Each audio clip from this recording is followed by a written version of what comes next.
Good morning বন্ধুরা, আশা করি তোমরা সবাই ভালো আছো, সুস্থ আছো। আমিও মোটামুটি ভালো আছি।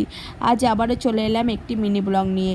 তো আজকে তোমাদের সাথে শেয়ার করব দুটো রেসিপি। একটি হচ্ছে কাঁচকলার কোপ্তা আর একটা সর্ষে ইলিশ। তো কাঁচকলা কোপ্তা করার জন্য আমি 3টে কাঁচকলা আর একটা ছোট সাইজের আলু ভালো করে সিদ্ধ করে নিয়ে ভালো করে চটকিয়ে চ্যাপটা চ্যাপটা শেপ আকারে করে নিয়েছি।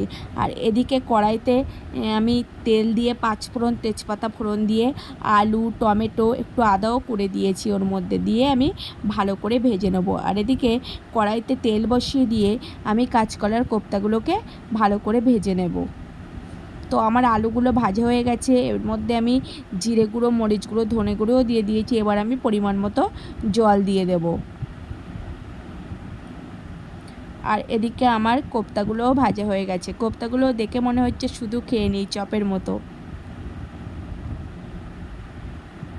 তো ঝোলটা ভালো মতো ফুটে উঠেছে। এবার আমি কোপ্তাগুলোকে দিয়ে অল্প একটু চিনি আর একটু ঘি আর অল্প একটু গরম মশলা দিয়ে নামিয়ে নেব।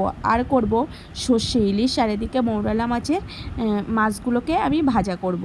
তো সর্ষে ইলিশ করার জন্য আমি প্রথমে ইলিশ মাছগুলোকে লবণ হলুদ মাখিয়ে নিলাম। আর একটা কথা বন্ধুরা, মাছগুলো দেখতে ছোট কিন্তু খেতে কিন্তু খুব টেস্ট ছিল, খুব টেস্ট। আমাদের ভীষণ ভালো লেগেছিল। তো মাছগুলোকে আমি একে একে হালকা করে ভেজে নেব।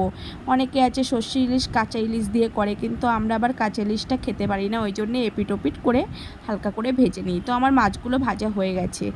এবার আমি তেলের মধ্যে কালো জিরে দিয়ে সর্ষে কাঁচা লঙ্কা বাটা দিয়ে দেবো। আর 3-4টে কাঁচা লঙ্কা চিড়েও দিয়ে দিয়েছি। তো ঝোলটা আমার ভালো করে ফুটে গেছে। এবার আমি এর মধ্যে মাছগুলোকে দিয়ে দেবো।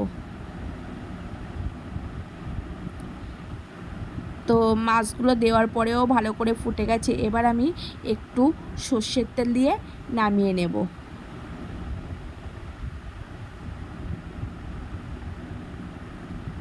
তো প্রথমে আমি মাছগুলোকে তুলে নিয়েছি, কারণ ঝোল আর মাছ একসঙ্গে ঢালতে গেলে যদি ভেঙে যায়। তারপরে আমি আর ঝোলটাকেও নামিয়ে নিলাম। তো আমার রেডি হয়ে গেছে সর্ষে ইলিশ।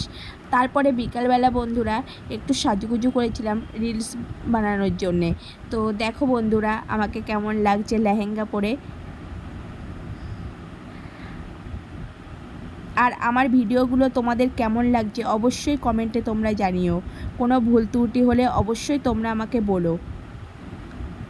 আর লাইক করো, শেয়ার করো, কমেন্ট করো, আর অবশ্যই সাবস্ক্রাইব করো।